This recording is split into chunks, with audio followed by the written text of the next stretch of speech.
بسم الله الرحمن الرحيم. اللهم صل على محمد وآل محمد.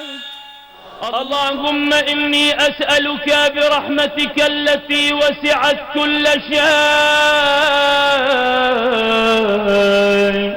وبقوتك التي قدرت بها كل شيء وخضع لها كل شيء وذل لها كل شيء وبجبروتك التي غلبت بها كل شيء وبعزتك التي لا يقوم لها شيء وبعظمتك التي ملأت كل شيء وبسلطانك الذي على كل شيء وبوجهك الباقي بعد فناء كل شيء وبأسمائك التي ملأت أركان كل شيء وبعلمك الذي أحاط بكل شيء وبنور وجهك الذي أضاء له كل شيء. يا نور يا قدوس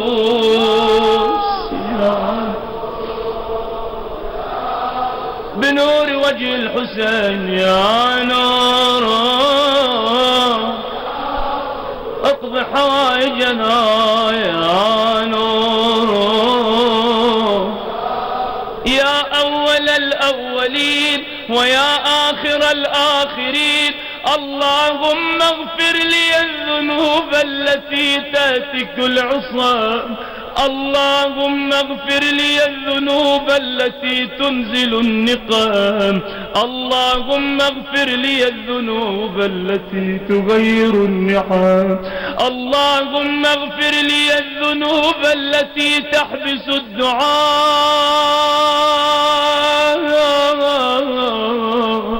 اللهم اغفر لي الذنوب التي تنزل البلاء.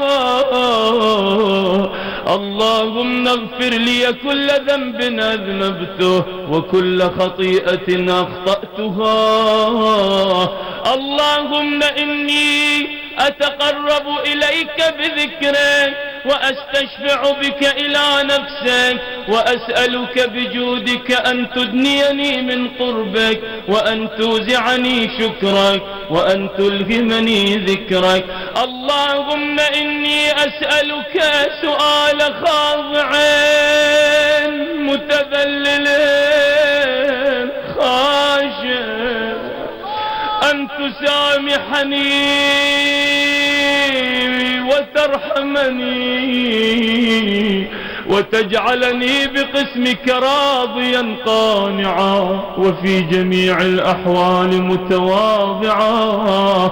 اللهم وأسألك سؤال من اشتدت فاقته وأنزل بك عند الشدائد حاجته وعظم فيما عندك رغبته.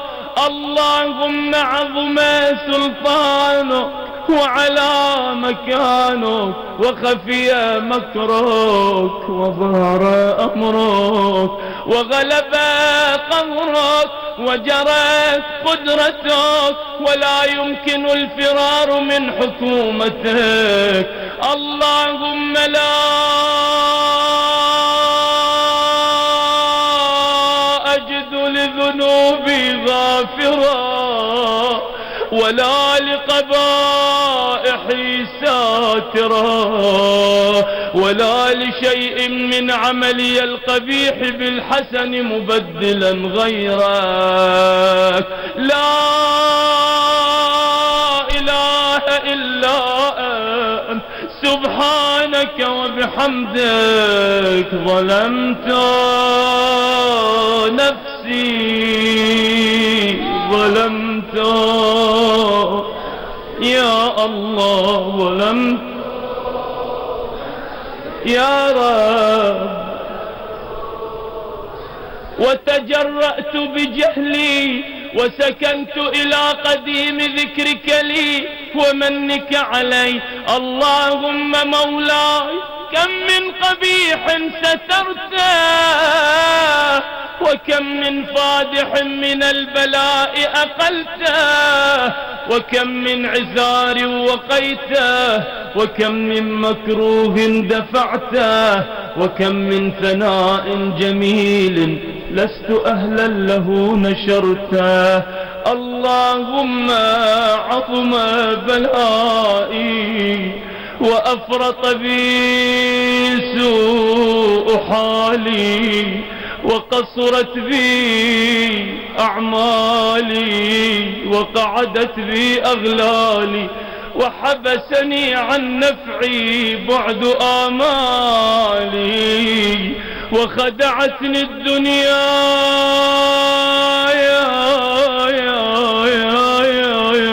بغرورها، ونفسي بجنايتها، ومطالي يا سيدي.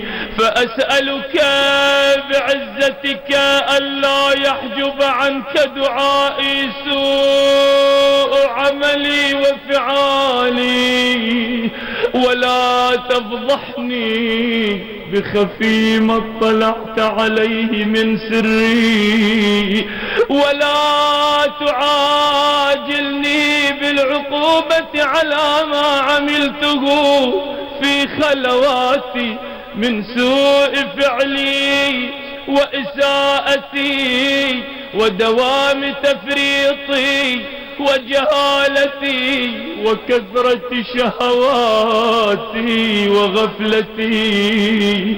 وكن اللهم بعزتك لي في كل الأحوال رؤوفا، وعلي في جميع الأمور عطوفا. إلهي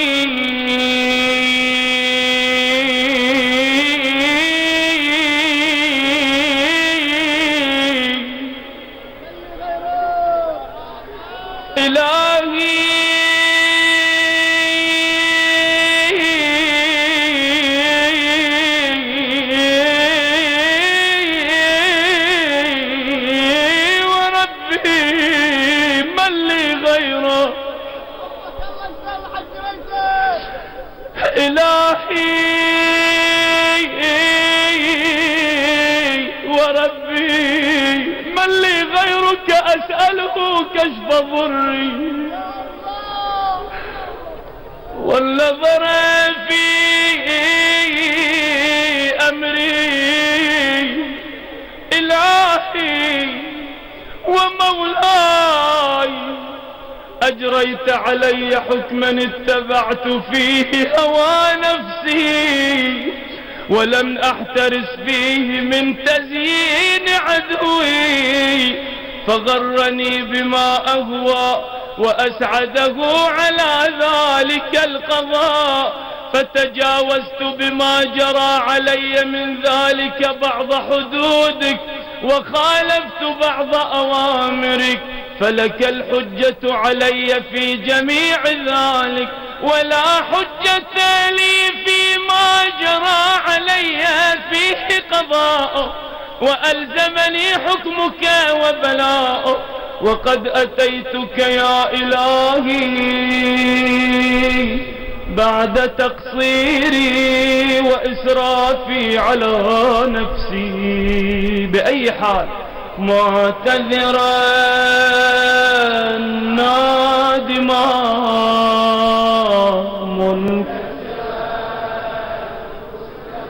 يا الله، مستغفرا منيبا مقرا معترفا، لا أجد مفرا مما كان مني ولا مفزعا أتوجه إليه في أمري غير قبولك عذري وإدخالك إياي في سعة رحمتك. اللهم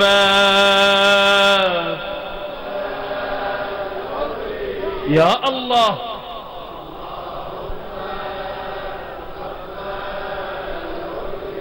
اللهم فاقبل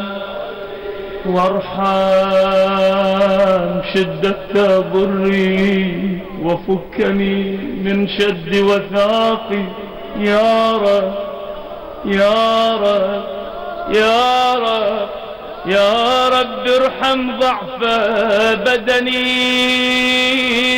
ورقة جلده ودقة عظمي يا من بدأ خلقي وذكري وتربيتي وبري وتغذيتي هبني لابتداء كرمك وسالف برك بي يا إلهي وسيدي وربي أتراك معذبي بنارك بعد توحيدك وبعد من طوى عليه قلبي من معرفتك ولهج به لساني من ذكرك واعتقده ضميري من حبك وبعد صدق اعترافي ودعائي خاضعا لربوبيتك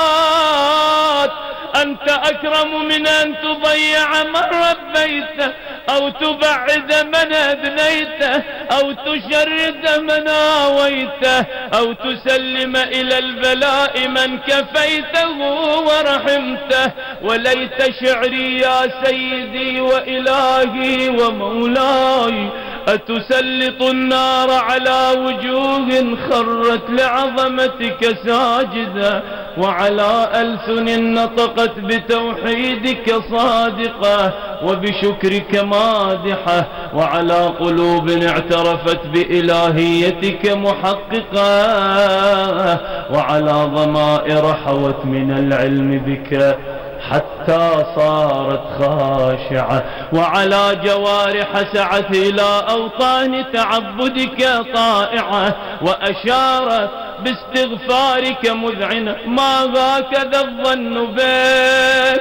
ولا أخبرنا بفضلك عنك يا كريم يا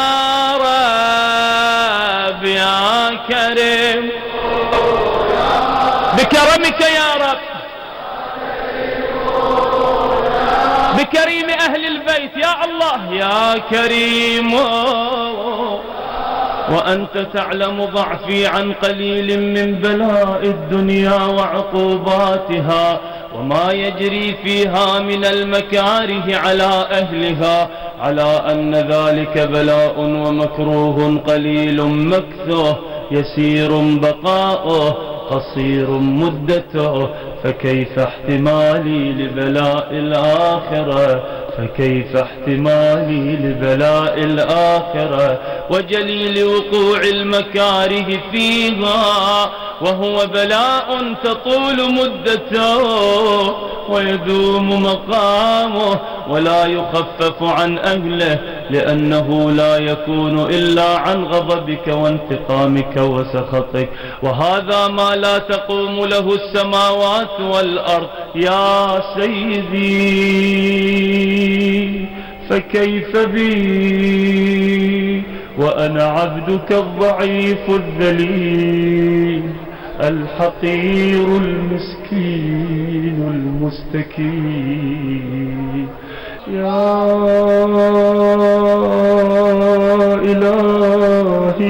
إلهي وربي وسيدي ومولاي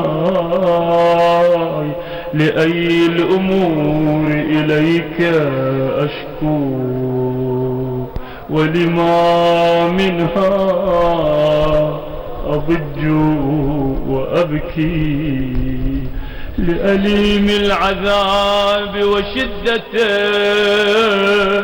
أم لطول البلاء ومدته فلئن صيرتني للعقوبات مع أعدائك وجمعت بيني وبين أهل بلائك وفرقت بيني وبين أحبائك وأوليائك فهبني يا إلهي وسيدي ومولاي وربي صبرت على عذابك فكيف أصبر على فراقك؟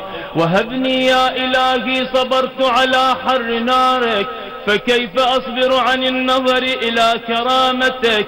أم كيف أسكن في النار ورجائي عفواك؟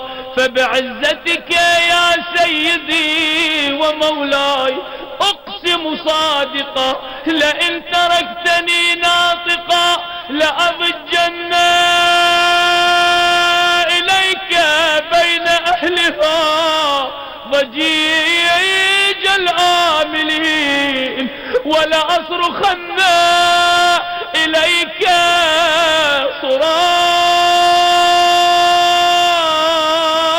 صراخ المستصرخين، ولأبكين عليك بكاء الفاقدين، ولأنادينك أين كنت يا ولي المؤمنين، يا غاية آمال العارفين، يا غياث المستغيثين، يا حبيب قلوب الصادقين، ويا إله العالمين. أفتراك سبحانك يا إلهي وبحمدك تسمع فيها صوت عبد مسلم سجن فيها بمخالفته، وذاق طعم عذابها بمعصيته، وحبس بين أطباقها بجرمه وجريرته، وهو يضج إليك ضجيج مؤمل لرحمته، ويناديك بلسان أهل توحيدك، ويتوسل إليك ويتوسل إليك ويتوسل إليك بربوبيتك يا مولاي يا مولاي يا مولاي. فكيف يبقى في العذاب وهو يرجو ما سلف من حلمك؟ أم كيف تؤلمه النار وهو يأمل فضلك ورحمتك؟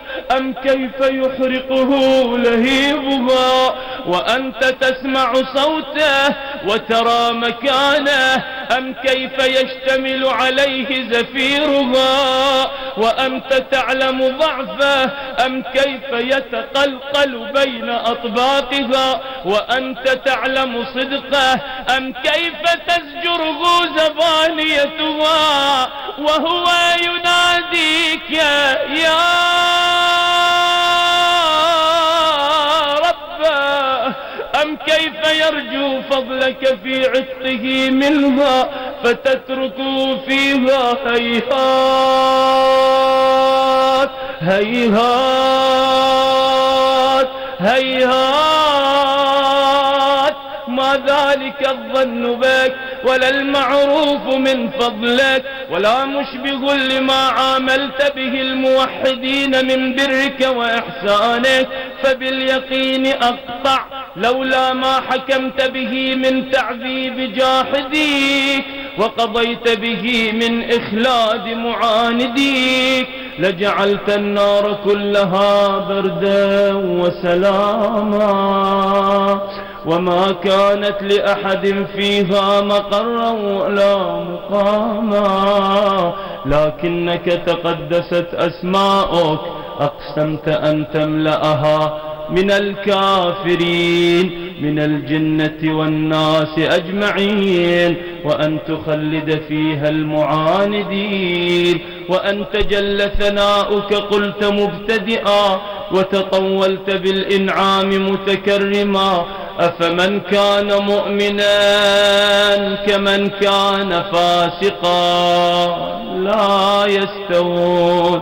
إلهي وسيدي يا الله يا الله، إلهي وسيدي فأسألك بالقدرة التي قدرتها وبالقضية التي حتمتها وحكمتها وغلبت من عليه أجريتها، أن تهب لي في هذه الليلة وفي هذه كل جرم أجرمته وكل ذنب أذنبته وكل قبيح أسررته وكل جهل عملته، كتمته أو أعلنته، أخفيته أو أظهرته، وكل سيئة أمرت بإثباتها الكرام الكاتبين الذين وكلتهم بحفظ ما يكون مني وجعلتهم شهودا علي مع جوارحي، وكنت أنت الرقيب علي من ورائهم والشاهد لما خفي عنهم، وبرحمتك أخفيته وبرحمتك أخفيته وبفضلك سترته، وأن توفر حظي من كل خير أنزلته أو إحسان فضلته أو بر نشرته أو رزق بسطته أو ذنب تغفره أو خطأ يا ربي يا رب يا رب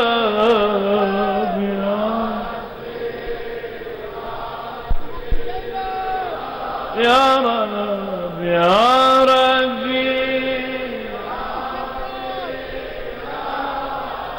يا إلهي وسيدي ومولاي ومالك رقي، يا من بيده ناصيتي، يا عليما يا عليما يا عليما.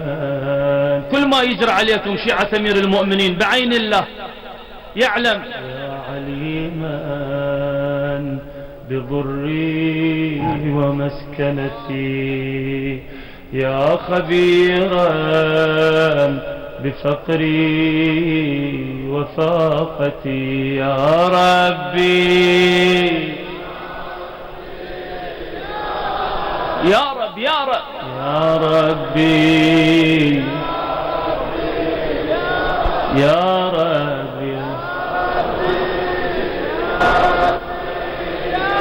يا رب يا ربي. أسألك بحقك وقدسك وأعظم صفاتك وأسمائك أن تجعل أوقاتي من الليل والنهار بذكرك معمورة وبخدمتك موصولة وأعمالي عندك مقبولة، حتى تكون أعمالي وأورادي كلها وردا واحدا، وحالي في خدمتك سرمدا. يا سيدي يا من عليه معولي، يا من إليه شكوت أحوالي، يا ربي يا رب. الله يقضي حوائجكم. إلهي كل من قصد الحسين اقضي حاجته يا رب. ضجوا بأصواتكم إلى الله يا الله يا رب. طو على خدمتك جوارحي واشدد على العزيمة جوانحي، وهب لي الجد في خشيتك والدوام في الاتصال بخدمتك، حتى أسرح إليك في ميادين السابقين وأسرع إليك في البارزين، وأشتاق إلى قربك في المشتاقين، وأدنو منك دنو المخلصين، وأخافك مخافة الموقنين، وأجتمع في جوارك مع المؤمنين. اللهم ومن أرادني بسوء فأرد، ومن كادني فكد، واجعلني من أحسن عبيدك نصيبا عندك، وأقربهم منزلة منك، وأخصهم زلفة لديك، فإنه لا ينال ذلك إلا بفضلك. وجد لي بجودك، واعطف علي بمجدك، واحفظني برحمتك، واجعل لساني بذكرك لهجا، وقلبي بحبك متيما، ومن علي بحسن إجابتك، وأقلني عثرتي، واغفر زلتي، فإنك قضيت على عبادك بعبادتك، وأمرتهم بدعائك يا الله، وضمنت لهم الإجابة. فإليك يا ربي نصبت وجهي، وإليك يا ربي مددت يدي، فبعزتك استجب لي دعائي، فبعزتك استجب لي دعائي، فبعزتك استجب لي دعائي، وبلغني مناي، ولا تقطع من فضلك رجائي، واكفني شر الجن والإنس من أعدائي، يا سريع الرضا اغفر لمن لا يملك إلا الدعاء، فإنك فعال لما تشاء، يا من اسمه دواء وذكره اللهم يشافي مرضاكم جميعا إن شاء الله بحق الحسين، وطاعته غنى، ارحم من رأس ماله الرجاء، وسلاحه البكاء، يا سابغ النعام،